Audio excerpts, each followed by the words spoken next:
ये भी तो हो सकता था सैयद फुरकान साहब तावीज़ की किताब लेके बैठ जाते और अब तो हजरत छपे हुए तावीज़ आ रहे हैं, फाड़ के देने की देर है।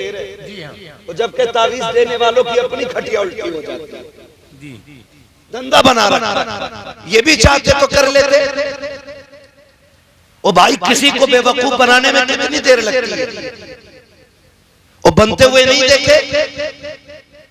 औरतें जाके कहती बाबा हाथ देखिए, तो बाबा ने 4 मर्ज पहचान रखे। छूटते ही कहता आपकी दिल्लियों में ऐठन होती है?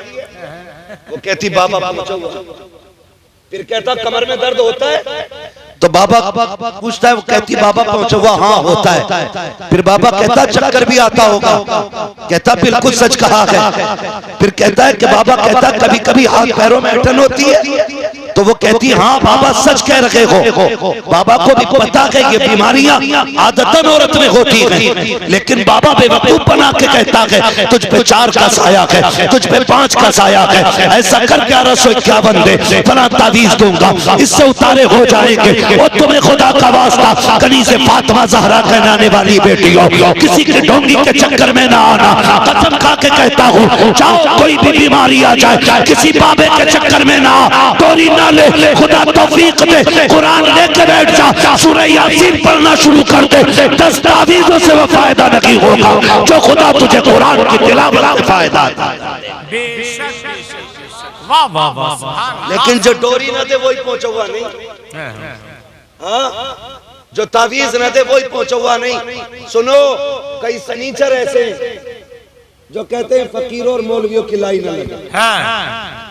कपड़े उतार दे तो जुए निकले, 6 महीने नहीं नहाता। जितना सनीचर उतना ही पहुंचा हुआ। पूछो, ये उलमा ईमान वाले लोग हैं, पूछो इनसे। तहारत ईमान का हिस्सा है। ओ भाई, मोमिन हो और साफ ना हो ही नहीं सकता। मगर जितना सनीचर है कौम, उसके पीछे बाबा तावीज़ भी दे जाओ, नंबर भी दे जाओ। तावीज़ किस बात का? बरकत नहीं, नंबर दे जाओ, कल सट्टे का नंबर पूछे। ये कंडीशन हमारी कौम की हो गई है। वो सुना नहीं, कुछ दिन पहले एक इंटरव्यू आया था, किसी ने एक मुजावर से पूछा कि बताइए किसकी उम्मत में, तो उसने कितनी अजीब बात कही। उसने कहा नया नया आया हूं, अभी पता नहीं। ये मुजाविरों की कंडीशन है। इंटरव्यू सोशल मीडिया पे मौजूद है। ऐसे लोगों को मज़ारों के ठेके दे दिए जिन्होंने कौम का बेड़ा गरा कर दिया। एक कह रहा जो भी आता खाली न जाता। ऐसे दम में अल्लाह ने मेरे बरकत रखी, दाढ़ी मूंछ कुछ नहीं। मैंने कहा क्या पढ़ता? कहता मैं सिर्फ 2 पढ़ता हूँ, या हसन या हुसैन। अच्छा, जिसे नाम लेने की तमीज ना हो वो शिफा का ठेका लिए बैठा है। धोखों से निकलिए। जिसके पास इल्म नहीं वो वली हो ही नहीं सकता। क्या बात? इसलिए कि विलायत ही इल्म से इब्तिदा होती है। विलायत या तो इल्म अताई होगा या कसबी होगा। कतई इल्म ना हो और वली हो, मानते ही नहीं। अगर कोई हाथ में सरसों जमा दे और अगर इल्म नहीं है ना, तो वो जादूगर तो हो सकता है, वली नहीं हो सकता। इन धोखों से निकले हम, इन धोखों से निकले। और 70 साल से ऊपर हो गए मुल्क आजाद हुए, हमने कितने उलमा पैदा किए। अब ऐसी ऐसी शख्सियतें कहां मिलती हैं बताएं? अब इल्म से तवज्जो हटती जा रही है लोगों की। अगर पढ़ने पढ़ाने की बात तो कही जाए तो कह रहे क्या मिलेगा लड़के को पढ़ा के? 3000 5000 बस। मैं कसम खा के कहता हूँ, जितने अच्छे कपड़े ये 5000 वाले पहनता है ना, उतने अच्छे कपड़े 1 लाख वाला नहीं पहन पाता। 1 लाख की तनख्वाह वाला भी जितने अच्छे कपड़े ये 5000 वाला पहन लेता है। क्यों? अल्लाह ने इसके 5000 में भी बरकत रखी है और तेरे लाख में भी बरकत नहीं है ना? तो ये हिसाब क्यों लगा रहे हो? अल्लाह रज़ाक है, रोजी अल्लाह देता है। ये फैसले उसके किसे कितना खिलाना है। हम मुसलमान हैं, हमारा रब के फैसलों पे यकीन और ईमान है। जितना उसने लिख दिया है ना, उतना कोई माई का लाल एक दाना कम नहीं कर सकता। और जितना उसने कम लिखा है ना, पूरी जिंदगी किसी के तलवे चाटो, एक दाने में इजाफा कोई नहीं सकता एक दाने का भी, शर्त ईमान पक्का होना चाहिए, ईमान पक्का होना चाहिए। मैं अक्सर इन्हीं कड़वी बातों के चक्कर में लोगों की नजरों में घिरा रहता हूँ, है ना। फसल अच्छी हो गई तो पीर का करम है, और फसल मर गई तो मौसम की तबाही है। ये कंडीशन हमारी। रज़ाक अल्लाह, देने वाला अल्लाह, उसे बंदे भूल गए, कोई ख्याल ही नहीं। क्यों? ये इल्म की कमी रही हमारे पास, इल्म की कमी, हमसे इल्म खत्म। और यही कुछ जाहिलों ने सोचा कि इस कौम को उलमा के करीब मत जाने देना, वरना ये समझदार हो जाएगा, ये समझने लग जाएंगे, इन्हें अच्छे भले की तमीज हो जाएगी। हमें तुझसे क्या सीखना है, हमने देखा है आला हजरत कैसे बने हैं, हम जानते हैं मुफ्ती आजम कैसे बने हैं, अख्तर रजा ताज शरिया कैसे बने, ये हम जानते हैं। तुम कितना छुपाओगे, चलो मैं तुम्हें लेके चलूं मुंबई की सरजमीन पर, सरकार मखदूम माहिरी की जिंदगी आप देखें। पूरी दुनिया खैरात लेने आज उनकी चौखट पे जाती है। जो अल्लाह वाला होता है वो इल्म का दुश्मन नहीं होता, इल्म का दोस्त होता है। हजरत मखदूम मागिरी को आप पढ़िए, आपने जैसी होश संभाला है, बाप का इंतकाल हो गया, यतीमी में जिंदगी गुजर रही है। एक दिन माँ से कहते हैं अम्मी मैं पढ़ना चाहता हूँ। माँ ने कहा लख्ते जिगर नूरे नजर, तेरे सिवा कोई सहारा नहीं है, एक तेरे सिर्फ तेरे साथ मेरी जिंदगी गुजर रही है। कोई भी ख्याल आता है तेरा चेहरा देख लेती हूँ, तसल्ली हो जाया करती है। कहती सुन मेरे लाडले, बाप का इंतकाल हुआ, मैंने तेरा चेहरा देख के निकाह नहीं किया, मैं ये चाहती थी कि अपने बेटे के साथ जिंदगी गुजारूं। ए मेरे लख्ते जिगर, अगर परदेश चला जाएगा फिर तेरी माँ किसका चेहरा देखेगी। आपसे भी कहना चाहता हूँ वलियों के मजार पे जाकर के 40 दिन चिराग जलाने वालों 5 मिनट रोज अपने बाप को दे दिया करो, 10 मिनट माँ को दे दिया करो। मैं जानता हूँ मजारों पे जाना सुन्नियों का तरीका है, वलियों की खिदमत करना यह अहले सुन्नत का शिआर है, लेकिन माँ बाप की खिदमत करना ये खुदा वालों का तरीका है, मुस्तफा वालों का तरीका है। याद रखिएगा किसी मजाल से उस वक्त तक नहीं मिल सकता जब तक तेरे साथ तेरे माँ बाप की दुआएं नहीं हो।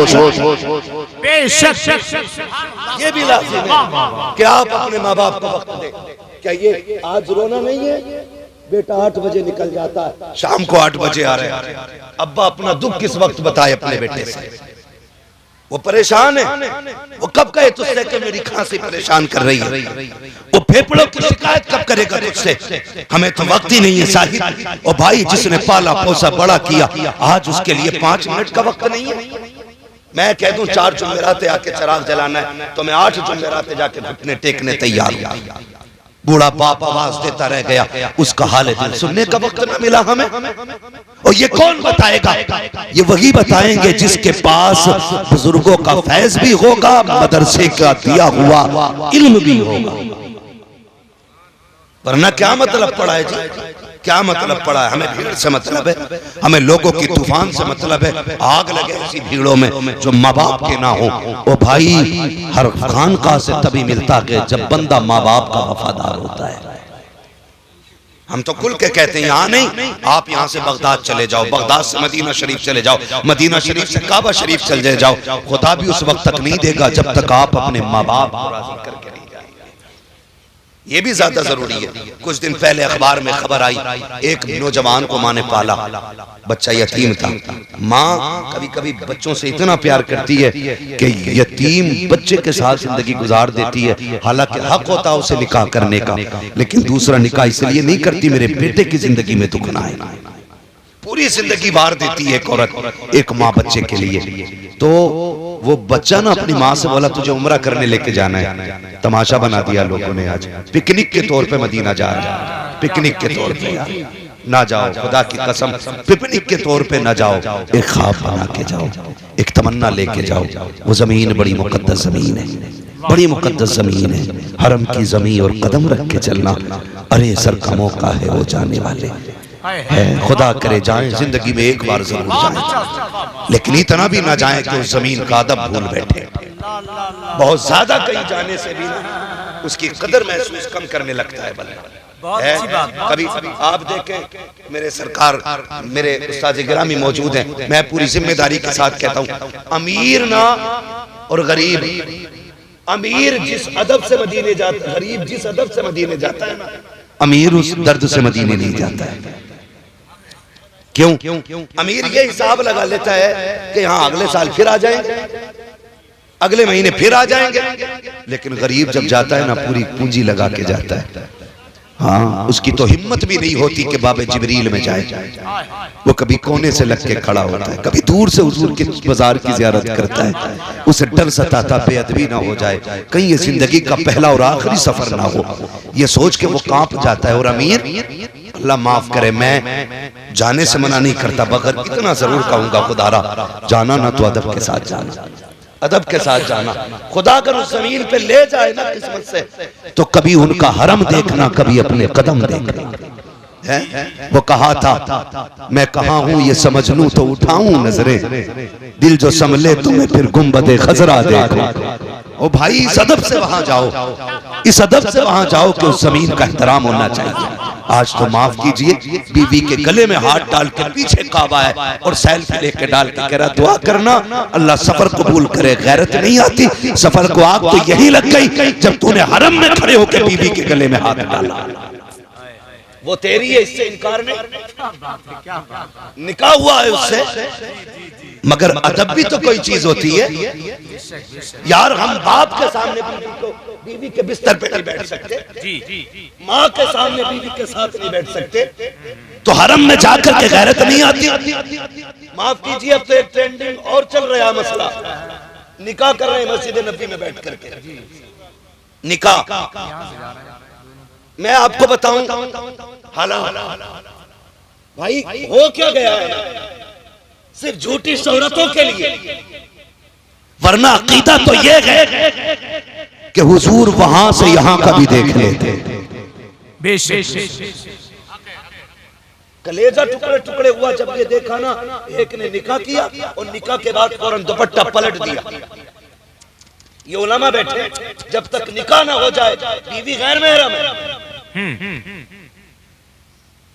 हाँ, वहां तमाशे, निकाह हो गया, गुंबद खजरा पीछे और फोटो डाले जा रहे हैं, दुआ कीजिए, निकाह हो गया है, तुझे हो क्या गया है, अदब किधर चला गया है, आज तू जा रहा है। कर बरेली का अहमद रजा गया था, उसके जाने का भी तरीका देखो। शहर मदीना से पहले पहले जूते उतार दिए थे, हरम की हद से पहले जूते उतारे, नंगे पैर चले थे। किसी ने कहा था अहमद रजा ये अरब की जमीन है, मजाक ना समझना, पैर में पत्थर लगेंगे, पैर फट जाएंगे। इमाम अहमद रजा ने कहा था पैर में पत्थर लगे तो पैर फटेगा, जूती पहन के जाएंगे तो बेअदबी की वजह से कलेजा फट जाएगा। दुनिया ने देखा था नंगे पैर जाने वाला अहमद रजा, जब पैर में कांटा लगा आप बैठ गए, पैर का कांटा निकाला, रोने लग गए। किसी ने कहा बरेली के पठान जरा ये तो बता दे, एक कांटे से रो दिया, इसका दर्द इतना है। तब मेरे इमाम ने कहा था दर्द कांटे का नहीं है, दर्द बेअदबी का है। मैं ये सोच के रो दिया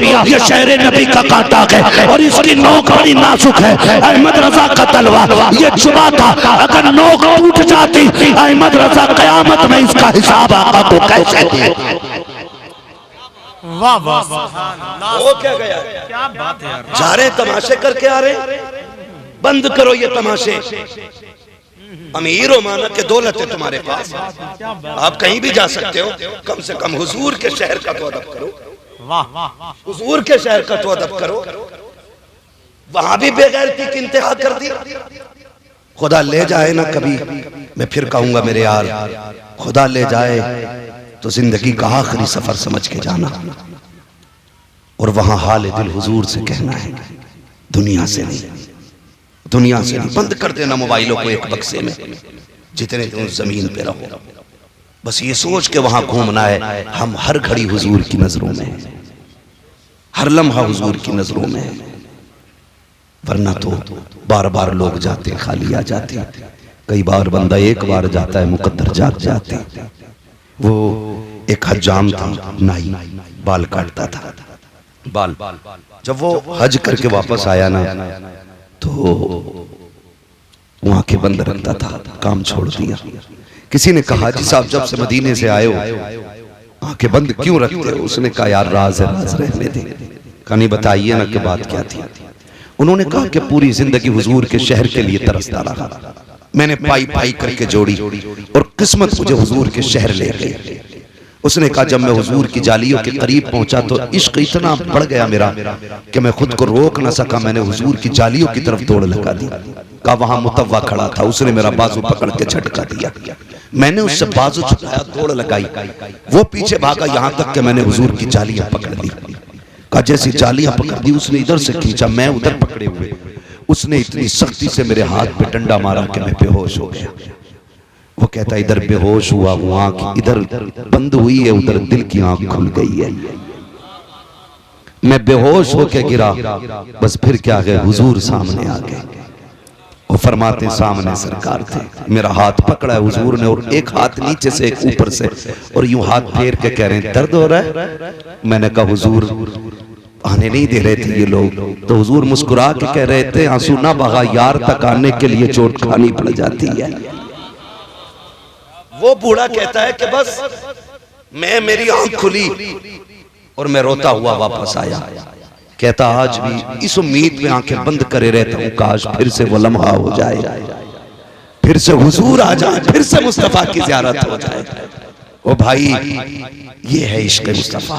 खुदा ले जाए तो अदब से जाना, अदब से जाना। आज भी हुजूर सबको देख रहे हैं, सबकी सुनते हैं मुस्तफा।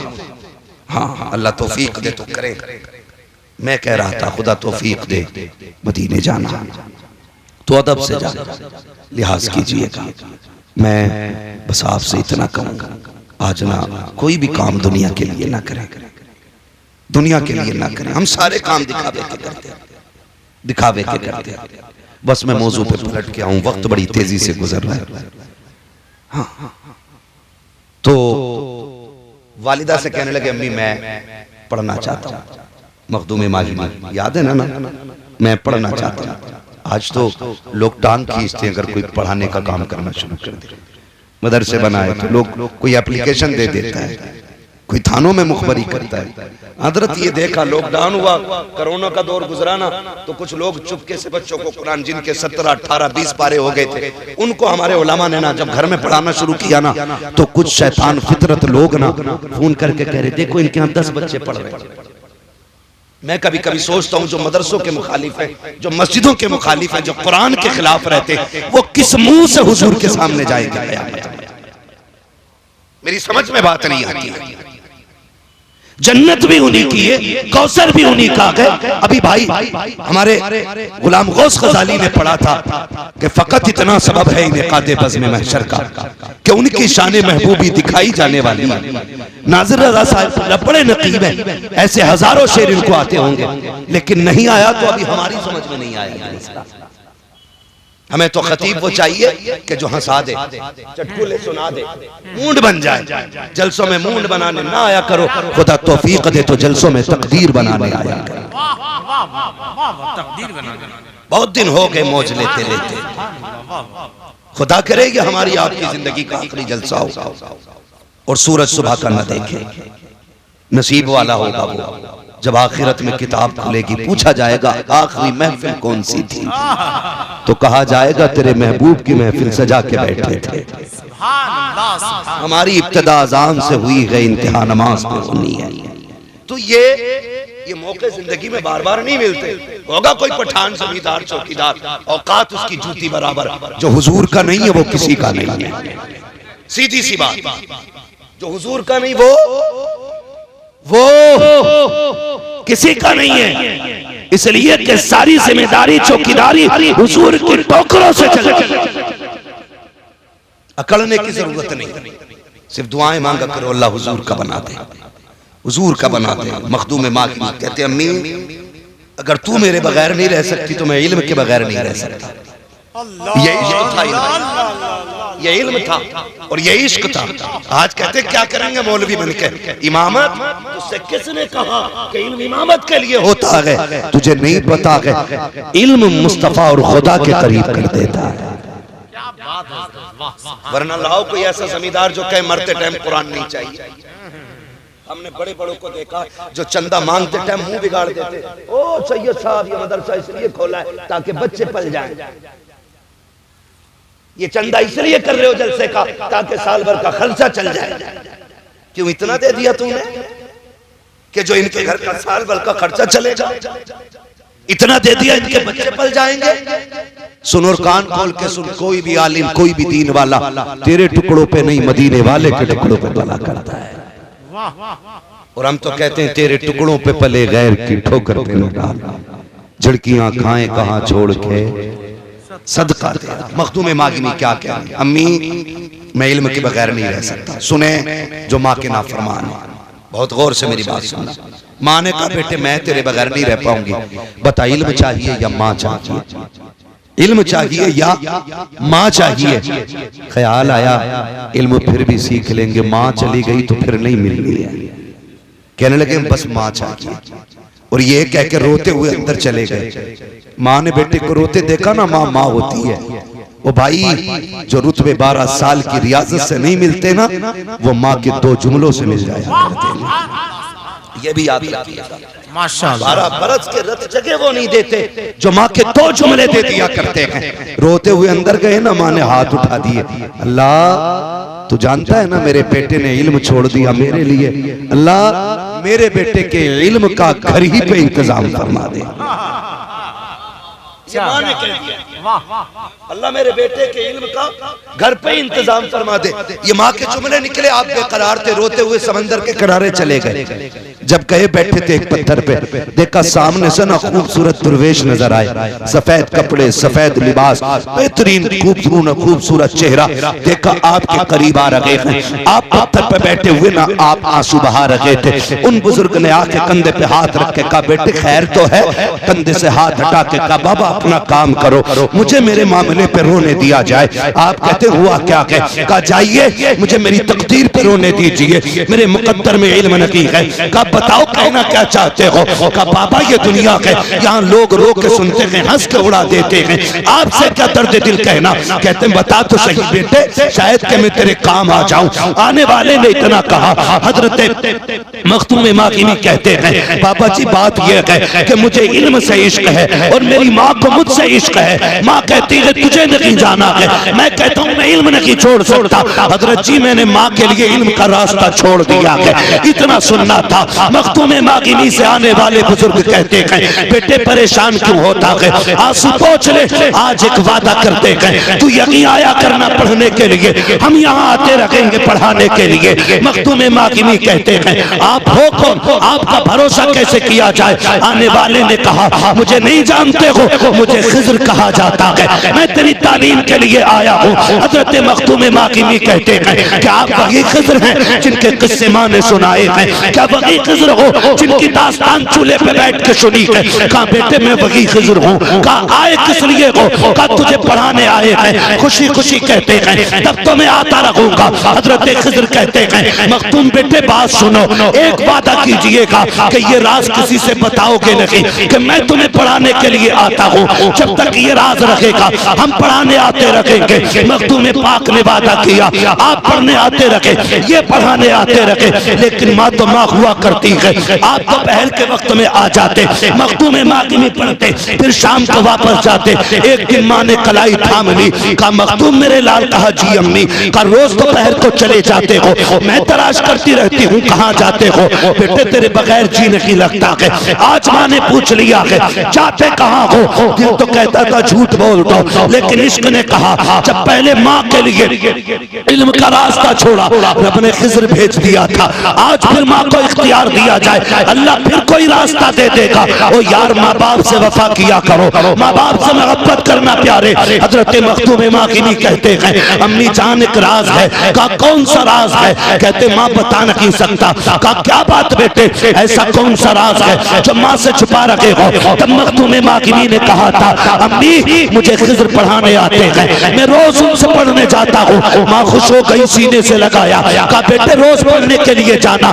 जब इतना कहा रो दिए, कहने लगे माँ खिज़्र को नहीं आना है। कहा क्यों। कहा उन्होंने वादा किया था कि अगर किसी से बता दोगे तो हम आना बंद कर देंगे। इतना कहा चीख मारी और घर से रोते हुए निकल गए। दिल ने कहा चलो मखदूम उस ज़मीन पे चलते गए जहाँ उस्ताद आकर के पढ़ाया करते थे। उस्ताद ना सकी, उनके बैठने की जगह देख लेंगे दिल को करार आ जाएगा। लेकिन सुन प्यारे, जैसे कि मखदूम मागिनी निकले गए, हर दिन का उसूल ये था कि मखदूम पहले जाते थे, खिज़र बाद में आते थे।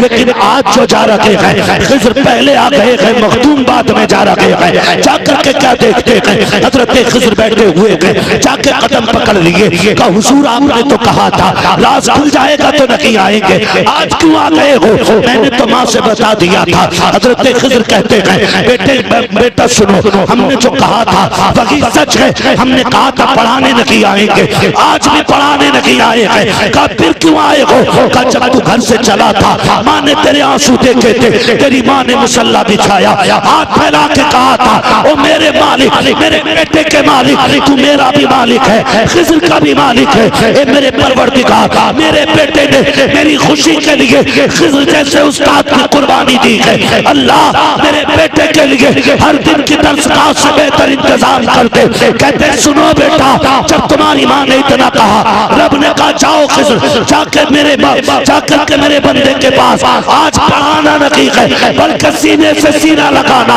जितना हो सके उसको सीना बसीना इल्म सीने में उतार। नारे तकबीर, नारे रिसालत, अज़मत औलिया कॉन्फ्रेंस, मसलके आला हजरत उर्से अहमदी, सरजमीने बसंतपुर शरीफ। ये तो हो ही नहीं सकता, वली हो और इल्म से दोस्ती ना हो, क्या हो ही नहीं सकता। वली हो और इल्म से दोस्ती ना हो।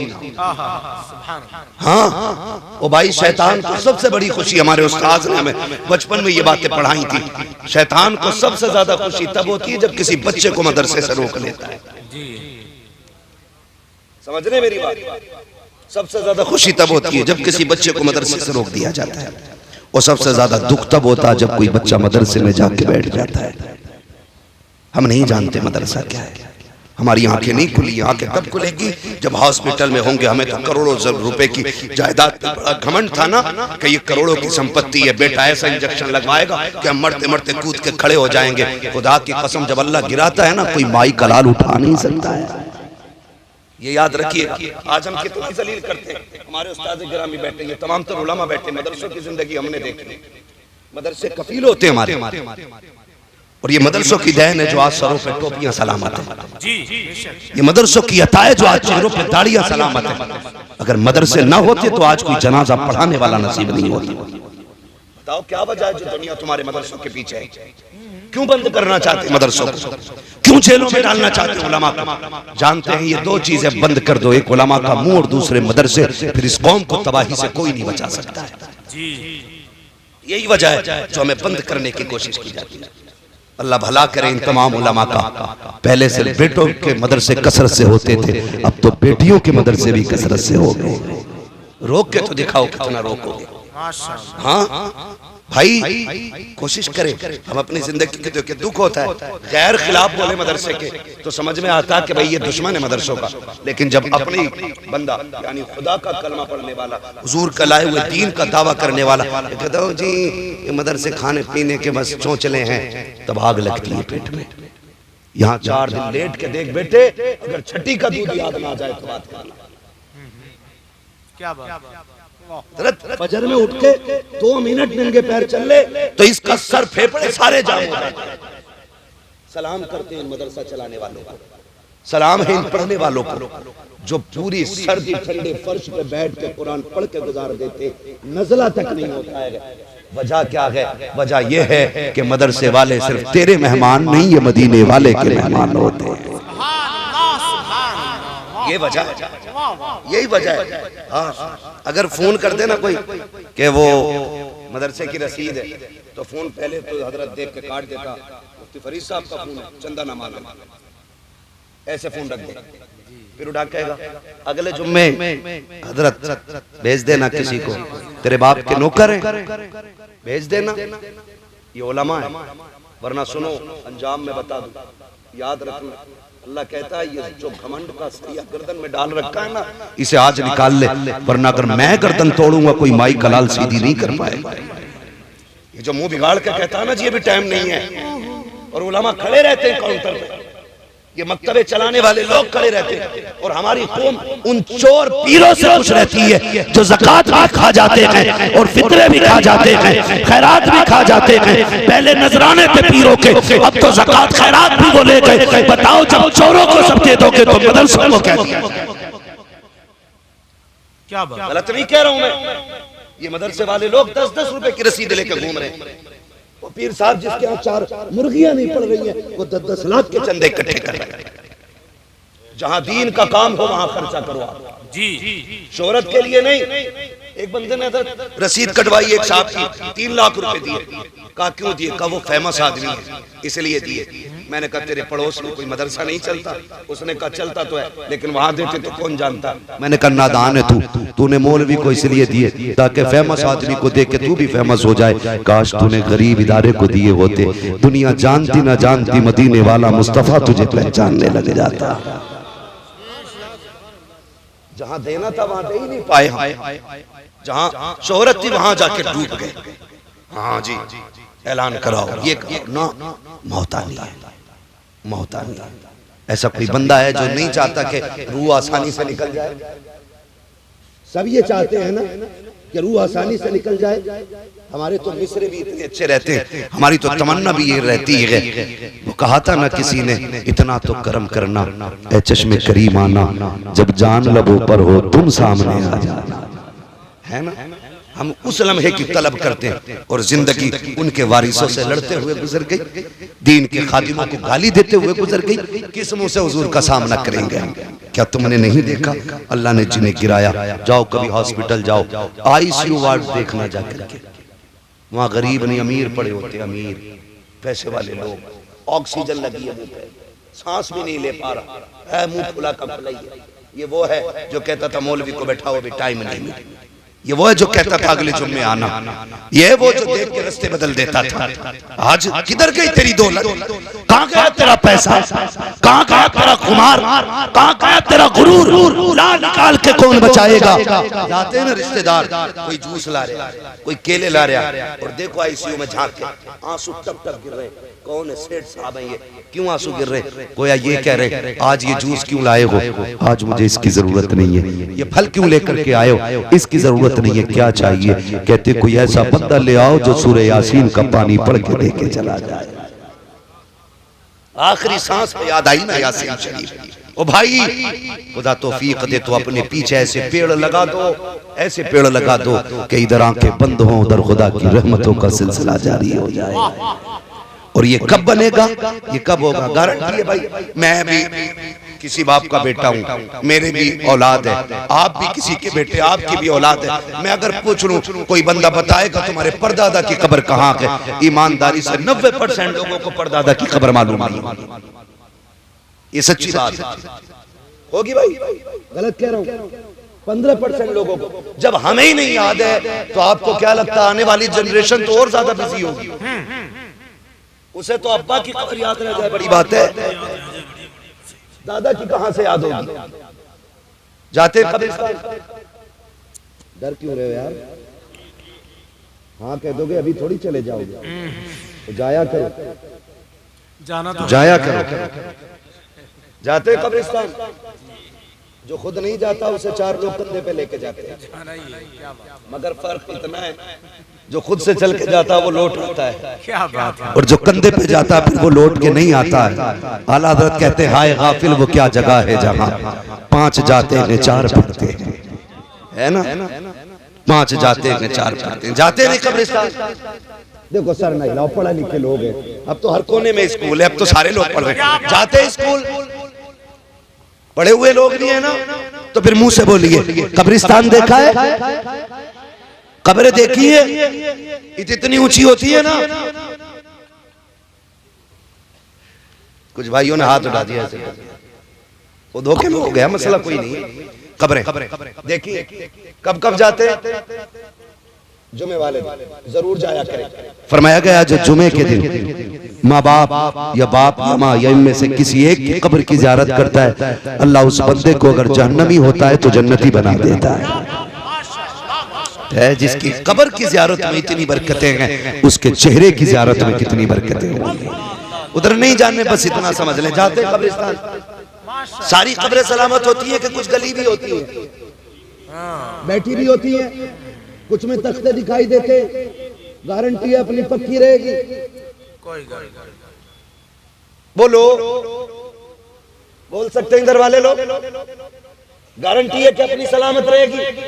नहीं ना, एक दो बारिशें झेल जाए बड़ी बात है, तीसरी में बैठ जाती है। और जिनके लिए हलाल हराम कमा के बचा के रखा, इसकी वफा जानते हो? जिस चादर को ओढ़ के मरोगे ना, ये तेरा बेटा उस चादर को ओढ़ेगा नहीं, उतार के फकीर को देख के कहेगा लो इसको नहीं ओढ़ना, इसमें अब्बा मरा था। कुछ जगहों पे नाजिर भाई चारपाई उठा के बाहर रख देते, कहा नहीं इस पे नहीं सोना, डर लग रहा है, उस चारपाई पे सोते हुए डरेगी दुनिया। इनके लिए तुमने हराम इकट्ठा किया, जब मरने के बाद तो क्या सांस रुकते कि तेरे नहीं रहते, फिर तो बाप को छूते हुए डरते हैं। मैं पूछना चाहता हूँ, जो तेरे मुंह में लुक़्मे चबा के खिलाता रहा, ये तेरा गैर तो नहीं था? जो तुझे कंधों पे बैठाता रहा, ये तेरा दुश्मन तो नहीं था? आज ये मर गया है, इसके बदन को छूते हुए तुझे डर लग रहा है, कपड़े उतारने वाला और आएगा। इतनी बेवफा दुनिया गई है, ये गुस्ल भी देने तेरे अपने बेटे नहीं आएंगे, गुस्ल देने वाला और होगा, कफन पहनाने वाला और होगा। जब जनाजा चलने लगेगा, एक बार कंधे दे के पीछे हट जाएंगे, सोचेंगे हक अदा कर दिया है। जब कब्र में उतारने की बारी आएगी, सगे बेटे उतरने को तैयार नहीं होते, कहते फूफा तुम उतारो, खालू तुम उतारो। आज हो क्या गया है, ये दुनिया की बेवफाई है। इसके लिए खुदा से झगड़ा ना करना, मुस्तफा से नाराजी मोल ना लेना, ये बड़ी बेवफा दुनिया के। जब मिट्टी डालने पे दुनिया आती है, एक एक सुराख तलाश करके बंद किया जाता है, कहीं पे घास डाली जाती है, कहीं पे कपड़े ठूसे जाते हैं, एक एक कोने को तलाश करके बंद कर दिया जाता है। तेरे अपनों को 5 मिनट का वक्त नहीं है तेरी कब्र पे खड़े हो सके। ओ मुस्तफा को नाराज करने वालों, जरा दिल पे हाथ रख के बताओ, जब आखिरी तख्ता लगेगा तब अंधेरे का आलम क्या होगा? दुनिया छोड़ आएगी, कोई कहता बिरयानी ठंडी ना हो जाए, कोई कहता कौरमा ठंडा ना हो जाए, कोई कहता प्लेटें कहां से आएंगी, सारे खाने में लग जाते हैं। तेरे सवालों से किसी को लेना नहीं है, तेरी कब्र की जिंदगी का मतलब सारे भूल जाते हैं। कसम खा के कहता हूँ, जिनके लिए तुमने अल्लाह रसूल को नाराज किया, ये मिट्टी डाल के आ जाएंगे। अगर तख्ता लगने के बाद तेरी कब्र में तेरा सहारा बन के अगर कोई आएगा, तो वो ज़हरा का बाबा होगा, हसनैन का नाना होगा, बकी होगा, जिसके मदरसों को जिसका घर कहा जाता।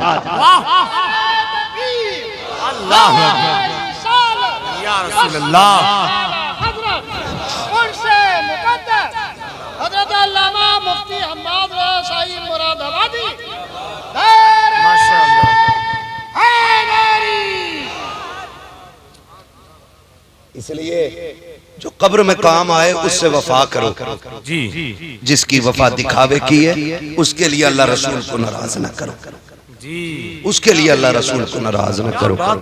कब्रें होती हैं, बैठ जाती हैं, फूल तो बड़ी बात है, हमें मिट्टी डालने की भी फुर्सत नहीं होती। किसी कब्र में धागे दिख रहे हैं, किसी में हड्डियां दिख रही हैं, किसी में लकड़ियां दिख रही हैं, क्या वो किसी के बाप नहीं थे?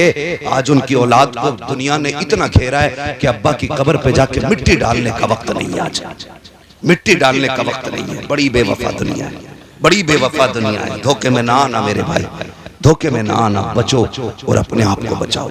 ऐसे काम कर जाओ कि कोई हाथ ना भी उठाए, तब भी कब्र में जन्नत की ठंडी हवाएं आती रहे। ऐसा काम बता दूं, हमारे यहाँ एक उसूल है नादिर भाई, कि जब कोई मरता है ना हजरत, तो सबसे पहले मार्केट जाके ना कुरान की पेटी का दिया होता है। जी, यही होता है ना, कुरान की पेटी का दिया, और उस पे लिख देता बराए ईसाले सवाब चुम्मन खां, मद्दन खां, अच्छन, किसी का नाम हो तो बुरा ना मानना। मैं काली मिसाल के तौर पे ऐसे समझाने के लिए ले रहा हूँ। ये ना सोचा मौलवी जीते जी मार गया भाई। अल्लाह आपकी जिंदगी में बरकतें करे और आपका साया आपकी औलाद के सर पे दराज फरमाए। बड़ी दौलत होती है माँ बाप की भी। बस आखिरी लम्हों में चंद बातें मैं कह जाऊँ आपसे। तो एक पेटी ले आते, वो पेटी ला के ना उस पे अब्बा का नाम डाल के मुसल्ले के सामने रख लेते। 5 टाइम आके पेटी पे अब्बा का नाम पढ़ रहे, आप कुरान पढ़ने की 1 मिनट फुर्सत नहीं, खाली अब्बा का ही नाम पढ़ता आके। ये हमारे अब्बा के नाम की पेटी है। ये मेरे उस्ताद गिरामी तशरीफ फरमा, मैं कसम खा के कहता हूँ, रखे रखे सवाब नहीं मिलता। पढ़ेगा कोई तभी सवाब मिलेगा। और कई गांवों में तो कुरान की पेटियां इतनी हो गई हैं कि मुसल्ले तक आ गई, मेहराब में पेटियां, इमाम बाहर हो गया इधर सजदा करता तो कभी कोनी खड़बड़ा जाती है पेटी में, कभी टोपी लग जाती है पेटी में जाके, लेकिन पेटियां ही पेटियां, पढ़ने वाला कोई नहीं। वो रखे रखे जिन पारों को दीमक खा गई है, जरा दिल पे हाथ रख के बता, अगर कुरान शफाअत करने का हक रखता है तो क्या शिकायत करने का हक नहीं होगा उसे? क्या वो ये नहीं कहेगा अल्लाह से कयामत में कि ये रोज आता था, मुझे पेटी में पैक करके चला गया, दीमक खाती रही, इसे मुझे खोलने का भी वक्त नहीं था? अगर उसकी शफाअत पे बख्शे जा सकते हो तो उसकी शिकायत पे पकड़े नहीं जाएंगे। ये जिसे देखा वही पेटी, जिसे देखा वही पेटी। ओ भाई काम अगर करना है ना, खुदा तौफीक दे तो इतना करे। मदरसा है ना बन रहा है जी जी जी, लिंटर पढ़ना रह गया। मैं बताऊं आपको, ये बात याद रखना, जाओ किसी भी पीर से पूछ लेना, वो आया था एक फकीर बता के गया था। मैं बताता हूँ सुनो, ये मदरसा है, अगर कोई चला गया है और चाहते हो इसाले सवाब उसके लिए करना, या अपनी औलाद से पहले खुद अपने लिए कुछ करना चाहते हो ना, तो वक्त है इस कैलेंडर पढ़ने वाला है, इसमें हिस्सा लेना। अगर छत में आपका पैसा लग गया ना, तो तेरा बेटा, तेरा पोता, परपोता तेरे लिए हाथ उठाए ना उठाए, जब भी इसके साये में बैठ के कोई भी कुरान की तिलावत करेगा, इधर तिलावत शुरू होगी, तेरी कब्र में खुदा की रहमत शुरू हो जाएगी। सुभान अल्लाह, सुभान अल्लाह। करेंगे इंशाअल्लाह ये काम। नौजवानों जीते जी कर जाइए, जीते जी कर जाइए, अपनी जिंदगी में वो काम कर जाओ जो तुम किसी के मोहताज ना करे। बेटा फाता नहीं करता तो ना कोई कब्र पे आना नहीं चाहता तो हमारे लिए हुजूर का घर हुजूर का घर काफी है। क्या तुमने नहीं देखा इदारे में, हम जिस इदारे में पढ़ते अल जामिअतुल कादरिया, सरकार गवाह है इस बात के कि जब हम पढ़ने के फजर में उठते थे, बड़ा ठंडा पानी होता था, ठंडे पानी से वुजू करके पढ़ते थे, कमाल की बरकत थी उस ठंडे पानी में भी। आज उसने इतना ऊंचा कर दिया है, इतना ऊंचा कर दिया है कि आज पानी कहने की देर नहीं होती, कई तरह का पानी मौजूद हो जाता है।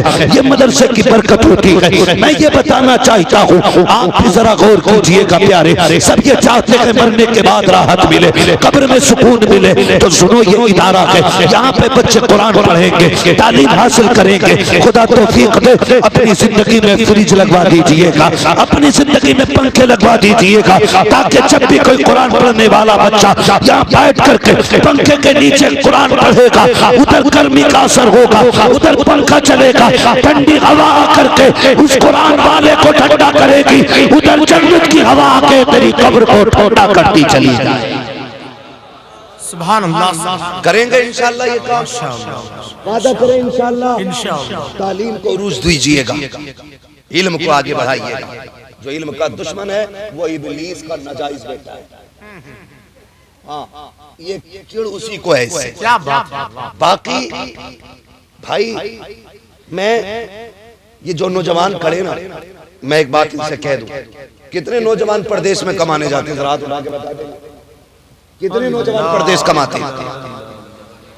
सारे कमाते हैं ना। अल्लाह जो परदेश जाते हैं, घर की जिम्मेदारियां उठाते हैं, उनकी जिंदगी की भी हिफाजत कर और उनकी कमाई की। बाबू भैया देखो मेरी बात सुन ले, मैंने ना करें ये, अच्छा मेरी बात सुन ना ना, देखो का मसला कुछ ना करो भाई, मेरी बात सुनो, मैं बात बताऊं आपको, मेरी बात सुनो। मुझे 2 बजे निकलना था, 2:15 बज गए। क्या कह रहे हो शरीफ भाई? मसला ऐसे ही है ना, थके हुए भी है, सफर भी है, वाकई छोटा मोटा कोई नहीं होता, वक्त लग जाता है। आप कहाँ से हैं? आप कहाँ से हैं? यहीं से है ना? इस चीज को उधार कर लो भैया इंशाल्लाह। कभी मेरी मजबूरी है थोड़ा फ्लाइट का इसलिए, वरना मैं इसी हिसाब से पहले ही माजरत कर चुका हूँ, तो थोड़ा सा सुना के क्या फायदा होगा? नहीं वो कोई और बता रहा था। कौन सा वाला? जिसमें सुना उसमें सुन लियो, तो मोबाइल में सुन लेते। मोबाइल में भी नहीं कुछ सुना है।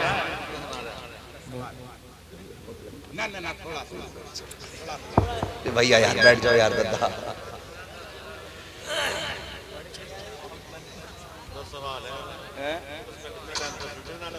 किसमें और अटक के जाके कहीं बीच में तो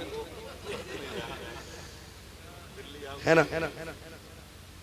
मैंने कहा परदेश जो रहते हैं अल्लाह उन्हें सलामत रखे और मुश्किल जिंदगी है, मुबारकबाद के मुस्तहिक हैं जो पूरी जिंदगी अपने घर वालों को संभालने में लगा देते हैं, ठीक है ना। जो परदेश रहते हैं वो तो रहते ही हैं, और जो देश में रह के उनकी कमाई के नए कपड़े पहन के कॉलर खड़ा करके घूमते हैं ना, उनसे पूछो क्या करते हो। एक भाई सऊदी में है, पता चलता है ये इतना बड़ा ठलुआ है जो सऊदी में है, उसके कमाई के कपड़े पहन के ये नेता बना घूम रहे हैं। हाँ हजरत, और जब वो 10 साल में पलट के आएगा सरकार तो वो जीरो का जीरो ही है। पता चला ये नेताजी खा गए सारी कमाई, उसे चुनी करनी है। तो उनके साथ इंसाफ किया करो जो 8 साल 10 साल वतन से बेवतन रहते हैं। मुश्किल होती है वतन की कसम से, वतन की जो परदेश की ईद है ना, वो अपने यहाँ की मौत से भी ज्यादा बदतर होती है। इनका दर्द समझा करें, इनका ख्याल रखा करें। जब परदेश से अगर लौट के आया करें ना, इनकी जिम्मेदारियां ये हैं घर वालों की कि उनके लिए उतना बचा के रख दे ताकि वो यहाँ के इज्जत की रोटी खा सके, ठीक है ना। ये बात तो मैं जो कह रहा था, जो लोग परदेश रहते हैं उनसे मेरी गुजारिश है, रहते ना दुआओं की सबको जरूरत होती है कि नहीं बोलो। आप से होते रहते। एक नौजवान एसी फिटिंग कर रहा था, इधर बहराइच साइड का नौजवान था, गिर गया, मर गया। ठेकेदार ने कहा कि नहीं मैंने बुलाया ही नहीं था, काम था। ये दुनिया बड़ी मतलबी है, जब तक सांसें चल रही हो आप काम के हो, मर गए आपको पहचानते भी कोई नहीं। सुने, आप फिर वो बीमा करो जिस बीमे की गारंटी मदीने से आया करती है। मैं आपसे बता दूं, अगर परदेश रहते हो ना, अपनी कमाई का कुछ हिस्सा मदरसे पे लगाया करो, कुरान वालों पे लगाया करो। सिर्फ इतना आप दे दें, और मदरसे वालों की जिम्मेदारी है ये बच्चों से इतना कह दें कि जिसने ये दिया कि उसके लिए हाथ उठा दे। कसम खुदा की कहता हूँ, एक नौजवान ने मुझे फोन करके कहा हजरत वो दुआ करना जरा, कल गाड़ी एक्सीडेंट से बच गई। मैंने कहा क्या हुआ? बोले आंख लग गई थी, काफी दूर तक सोते सोते चला लिया।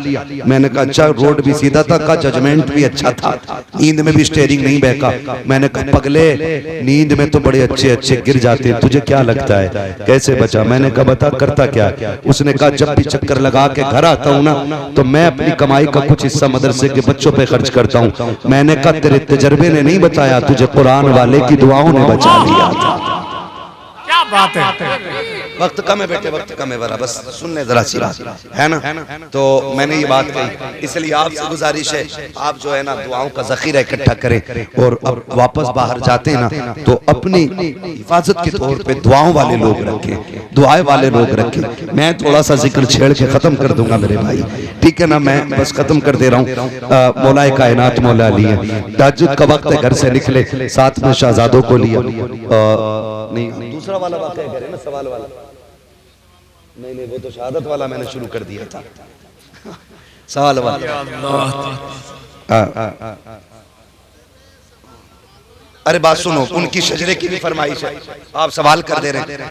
सवाल किससे? कंपटीशन नहीं, नो कंपटीशन, हंसना नहीं है। हुजूर की महफिल है, हुजूर की महफिल है। मैं सबकी फरमाइश का एहतराम नहीं कर पाऊंगा, मैं सबकी फरमाइश का एहतराम नहीं कर पाऊंगा। जब मेरे नबी ने फरमाया अना मदीनतुल इल्म वलियुल बाबुहा, मैं इल्म का शहर हूँ, अली उसका दरवाजा है, तो यहूदियों में ना चर्चे होने लग गए कि अली क्या है जिसके लिए नबी ने कहा है कि मैं इल्म का शहर, अली उसका दरवाजा। क्यों ना जाके चेक कर लिया जाए कि अली के पास है कितना।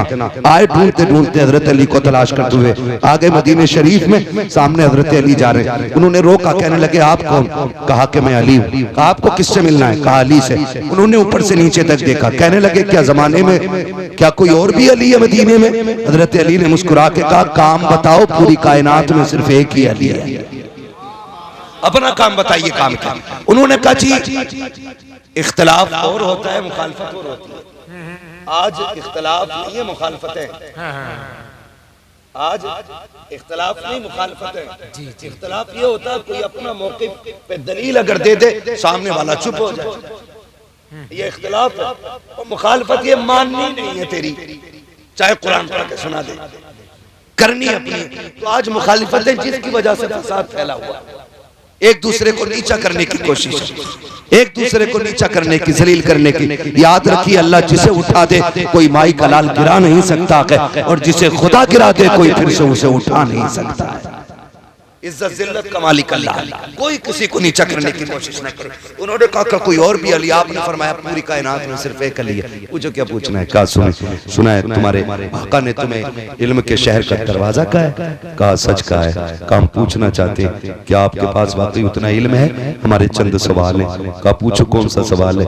उन्होंने कहा वो एक क्या है जिसका जैसा दूसरा कोई नहीं, वो दो बताएं जिसके जैसा तीसरा कोई नहीं, वो तीन बताएं जिसके जैसा चौथा कोई नहीं, वो पांच बताएं जिसके जैसा छठा कोई नहीं, वो छह बताएं जिसके जैसा सातवां कोई नहीं, वो सात बताएं जिसके जैसा आठवां कोई नहीं। इसी तरह पूछते पूछते 12 तक पहुंच गए। मौलाए कायनात ने एक एक करके सबका जवाब देना शुरू किया। हजरत अली फरमाते हैं वो एक खुदा है जिसके जैसा कोई दूसरा नहीं है। बोले जरा सुभान अल्लाह। सुभान है ना, अब तो तुम्हारी मर्जी की कर रहा हूँ, थोड़ी सी करनी, पूरी नहीं कर पाऊंगा। आप फरमाते वो एक खुदा है जिसके जैसा कोई दूसरा नहीं। उन्होंने कहा वो दो बताओ जिसके जैसा तीसरा कोई नहीं। आप फरमाते वो दिनों रात हैं जिनके जैसा तीसरा कोई नहीं है। उन्होंने कहा वो तीन बताइए जिसके जैसा चौथा कोई नहीं। आप फरमाते वो लोह कलम कुर्सी है जिसके जैसा चौथा कोई नहीं। कहा वो चार बताओ जिसके जैसा पांचवा कोई नहीं। आप फरमाते तुरैह ज़बूर इंजील कुरान, ये चार आसमानी किताबें ऐसी हैं जिनके जैसा पांचवा कोई नहीं। कहते हैं वो पांच बताओ जिनके जैसा छठा कोई नहीं है। आप फरमाते हैं ज़ोहर असर मगरिब इशा फजर, ये पांच नमाजें हैं जिनके जैसा छठा कोई नहीं है। वो कहते हैं वो छह बताओ जिनके जैसा सातवां कोई नहीं। आप फरमाते हैं वो 6 दिनों रात है जिनमें अल्लाह ने जमीन और आसमान को पैदा किया है। कहा वो 7 बताओ जिनके जैसा आठवां कोई नहीं। आप फरमाते वो 7 हफ्ते के दिन है जिनके जैसा आठवां कोई नहीं है। काबे के तवाफ भी साथ है। बोलो सुभान अल्लाह।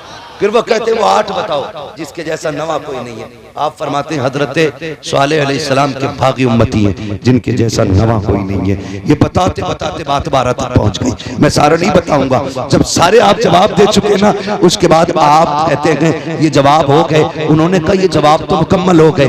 फिर सर जोड़ के बैठे, ऐसा सवाल करो ये फंस जाए। हजरत अली नमाज के लिए जा रहे, आस्तीनें ऊपर किए, जल्दी करो नमाज जा रही है। काली ठहरिए, वो ये सोच रहे थे रुकेंगे तो नमाज जाएगी और जाएंगे तो सवाल रह जाएंगे, जीत हमारी होनी है। आप कहते जल्दी करो करो। उन्होंने सब ने सर जोड़े, कहने लगे एक सवाल का जवाब और दे जाओ। कहा क्या?